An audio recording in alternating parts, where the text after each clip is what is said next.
I voluntarily don't talk about Christianity. Well, I think I do need to explain why, because it can be interpreted in ways that are not, that are not what it is. So it's not out of disrespect, it's not because I don't think Christianity is true. It's actually the opposite. Okay, so why? Because I think Jesus is the incarnation or the embodiment of the highest truth, okay, that are that we can grasp, okay. Um, it's like, as it says, it's the keystone. So it's the pinnacle stone, or even the keystone might even be a better symbol for it. So the problem is, um, so let's use another analogy than the keystone, although it's correct, but just so I can explain something without it becoming too strange. But um, it's like we have a lock and a key. So a puzzle, or an enigma, a riddle, and then the solution to the riddle, or the final the way to unlock the riddle. Okay, to get past an obstacle. Also, it's another way to see it, because the lock is an obstacle. So I think that Christ is the key to the lock of the universe. Okay, I don't know how else to say it. I think that's the best way. So there's a riddle, but the lock itself was also embodied. Um, just like the key is an embodiment of this principle, the lock is also it was embodied in the past, this lock, so as to represent or symbolize the entire mystery of the universe. It's not the actual mystery. It's an embodiment of that mystery, a symbol of that represents the whole mystery. So this lock, I think, after a while, we neglected the lock. So it's like, once you have the key, maybe you think the lock's not so important anymore, because yeah, we have the key now. Why do we need to bother about the lock, right? It's true in a sense, but after a while, I think what happened is, because this key is like a skeleton key, like a key that opens any lock in the end, because the lock represents all locks.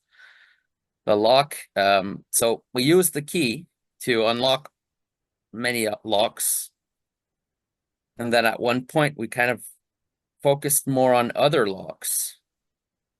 Okay, in the history of Christianity, like for example, we became interested in science. We became interested in all kinds of other questions. And what happened is, maybe we were able to unlock some of these questions with the key that we had, but at one point, what happened is we neglected the original lock. Okay, so the lock that embodied the mystery of the universe. It was a representation of the mystery of the universe. And we kind of neglected that lock. And I think at one point we lost it. We lost the lock, not the key. We have the key. So then it's like, why don't you talk about the key that we have? Because the key that we have is infinitely more full of light, or full of meaning, or full of authority. It solves every problem. So this key, without the lock, it gets taken for granted.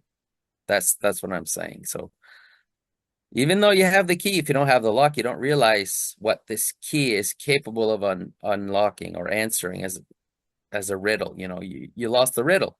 It's like, if we have an ancient riddle that we've been trying to solve for thousands of years, and then at one point comes a stage where we find the answer to the riddle. Okay, so that's good. Now we're all happy about that. But then later we kind of neglect the riddle and we have the answer. And then later, much later, we just have the answer and not the riddle anymore. So the answer is not worth much without the riddle. I mean, it sounds perhaps a little weird what I'm saying, but I think this is what happened. So, it's kind of like in that book, Hitchhiker's Guide to the Galaxy. There's something similar in there.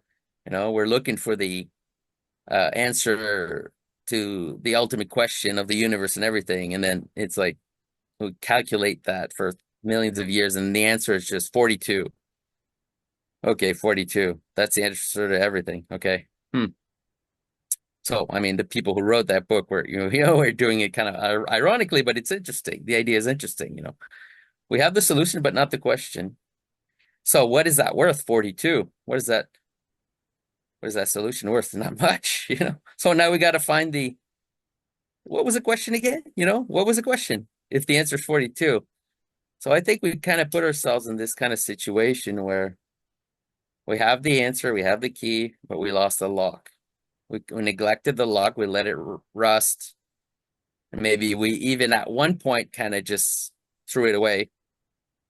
By the way, or the inversion of the concept of the stone rejected by the builders became the pinnacle stone. This is kind of the opposite of that, but it's related because the stone rejected by the builder is the riddle. Okay. So there's a riddle. Keep rejecting it because you don't know how to answer it. So what do? You hide it, you put it under the rug, or you throw it away, you reject it. You don't know what to do with this thing, this stone. So the stone rejected by the builder becomes the pinnacle stone or the keystone. Now, when it's the keystone, it represents the solution. Okay, so in the symbolism of the stumbling stone, there's both symbols. There's the symbol of the riddle or the lock, and there's also the symbol of the key or the answer to the riddle. Okay, so I think what happened at one point, we forgot the importance of the lock, and we kind of stopped trying to understand it because we think we have the answer, and we do. That's the thing. That's why I'm not hostile. That's why what I'm doing is not hostile, because I think, or I'm sure actually, I have no doubt that the key that we have, which is Jesus Christ, is the solution to an ancient riddle. So this is in this sense, when I say, why don't you talk about Christianity? It's like there's nothing hostile about what I'm doing. There's nothing adversarial. In fact, it's the opposite. I could, join everyone who's questioning Christianity in an adversarial way, which is a lot of people, people asking questions of Christianity and, what about this issue? What about that issue? There's contradictions in the Bible, etc. These are questions that are hostile because the people who ask them don't really want the answer. They just want to find a way to attack something with questions, which is what you can do, of course. So again, an example of a stumbling stone that's adversarial. This is an example. You ask a question in order to destroy the integrity of something, but you don't really want to know the answer. This is why, to me, debates are kind of useless, because usually a debate is somebody throwing stones at you, stumbling stones at you, but not willing to listen to the answer, or not willing to do the effort that it takes to understand the answer, So that's what I want to avoid. So what I'm doing is I'm looking for the lock, the original lock, not the lock that was cared about later, the original lock, the original riddle. Okay.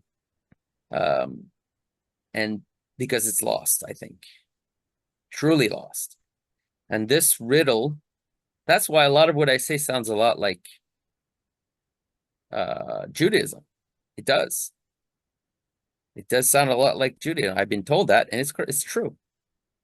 But it's not because I'm trying to subvert Christianity or anything like that. It's the opposite. I'm looking for the lock, and the lock was written in the language of Judaism. It was written in that language. The Bible is the lock, okay? The Bible is the riddle that was supposed to be solved by the Messiah. And like I said, I think Jesus did solve the riddle.